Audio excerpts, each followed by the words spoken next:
अंबर जैदी क्या clean chit इनकी सही है इफ्तिखार मिसगर साहब की? फिर मैं सिंह साहब के पास जाऊंगा। देखिए दीपक जी, जो सबसे पहले आपने ये बात कही थी कि नया पैटर्न है कि मस्जिदों को आतंकवाद के इस्तेमाल के लिए यूज़ किया जा रहा है, तो ये नया नहीं है। आप हज़रत अली की अगर हत्या की बात करें, उनकी शहादत की बात करें, तो मस्जिद कूफा में उनके ऊपर वार किया गया था हालत सजदा में।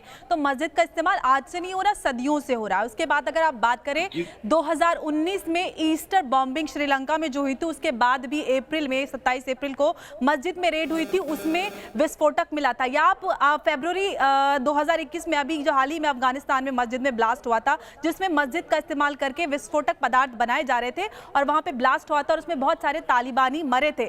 या आप पिछले एक साल में कश्मीर की बात करें तो कई ऐसी घटनाएं हुई हैं, जिसमें शपोर की या पंपोर की बात करें, या आपने 1990 की बात की जो हजरत बल, और ऐसी कई सारी जगहों का इस्तेमाल किया गया है। और सबसे मजे की बात यह है कि हमारे जो जितने भी लिबरल सेक्युलर और जो हमारे ऐसे मुस्लिम सेक्युलर मुस्लिम्स हैं, वो कभी भी इस चीज के लिए कभी बाहर आके नहीं खड़े होते। या आप देखें जो कश्मीरी पंडितों के नरसंहार का ऐलान हुआ था, वो भी मस्जिदों से लाउड स्पीकर का इस्तेमाल करके हुआ था, लेकिन कोई भी इस चीज को कंडेम करने के लिए नहीं आता या ये नहीं कहता। या फिर आप बगदादी की बात करें, बगदादी ने एक मस्जिद से अपने आप को ऐलान किया था कि वो खलीफा है।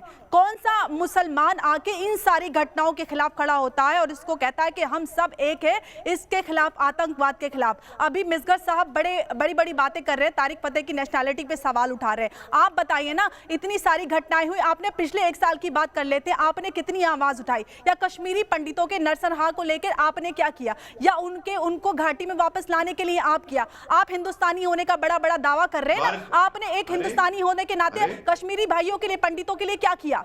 या आप राष्ट्रीय सुरक्षा की आप बात कर रहे हैं ना, आप कह रहे हैं कि हमारे देश का मुद्दा है, राष्ट्रीय सुरक्षा सबसे पहले आती है, हमारे धर्म से पहले हमारे राष्ट्र की सुरक्षा आती है।